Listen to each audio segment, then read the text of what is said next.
The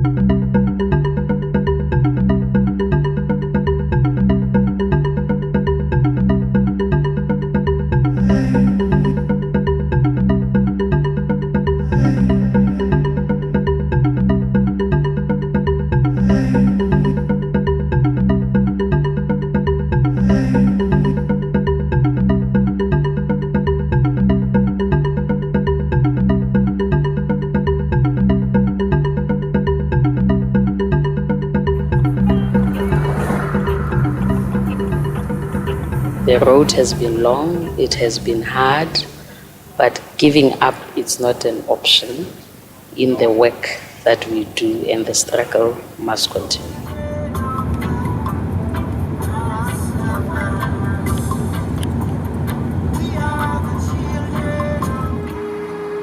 We had the Windhoek Declaration 10 years later, the African Charter on Broadcasting, and then 10 years later after that, what is a central issue that can substantively change the face of information policy on the continent? And that's where we decided, okay, for World Press Freedom Day 2011, we would put our efforts together around the issue of access to information, because that was the next frontier, that is the next barrier.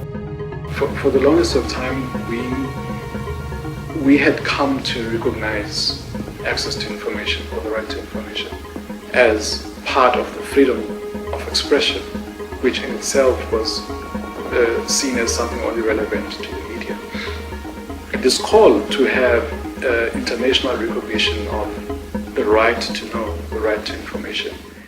We are all very busy with our individual activities as organizations, and we're taking on this other responsibility, working together as a team on a common objective. So sometimes we have that challenge.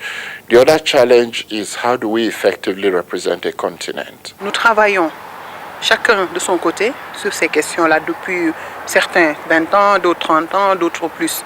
Et nous nous sommes rendus compte, après 20 ans de la déclaration de Windhoek, qu'il serait important de regrouper beaucoup d'organisations qui travaillent sur les mêmes questions pour d'abord renforcer notre plaidoyer et renforcer le discours, parce que c'est à plusieurs que nous pouvons faire la différence. Within a very short space of time, I recall probably about 9 months, this expert working group came together and pulled off one of the most successful conferences on the singular issue in Cape Town on 18th and 19th of September. In the adoption of the APAI declaration, the advocacy strategy that would unfold post that was very clear about its objectives. The African Platform on Access to Information came up with at least 3 or 4 ways of advancing the bad situation that we were finding ourselves in. One was to develop a comprehensive declaration that would spell out how access to information relates to different sectors of society, but also to the developmental issues that were facing many African countries. It's not like civil society on one side, government on the other side, and conflicting each other. No. We think it was an issue that is also in the benefit of those who are in leadership. And that's how we were able to make it a very inclusive campaign. As a result of the advocacy we've done, we've got the African Commission to pass a resolution 222 of 2012, endorsing the declaration, asking the African Union to endorse it and adopt September 28 as African Right to Information Day. In that same resolution, the African Commission has authorized the Special Rapporteur to use the APAI Declaration to elaborate on Article 4 of the Declaration on Freedom of Expression in Africa, which really deals with access to information. At AU level, my mandate sponsored a resolution urging and requesting the African Union to recognize and designate the 28th of September. Another advocacy target then was getting the September 28th to be officially recognized by UNESCO. It took literally physically took walking the streets of Paris and physical face-to-face meetings with a range of representatives, country representatives to UNESCO. You need to meet delegations one-on-one.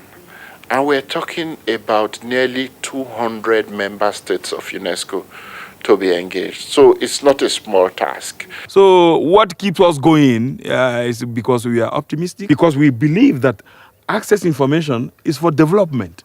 If it's to allow citizens to really achieve also their goals, and so we don't have, African citizens that are trying to cross, the seas to Europe. Our vision is to make Africa the best place to be.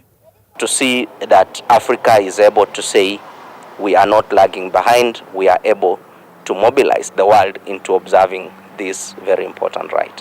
When you live in poverty, for example, your level of access is different from someone that has greater access to resources. And for as long as, your economic situation impacts on your right to access to information, I think that there is an issue to be fought.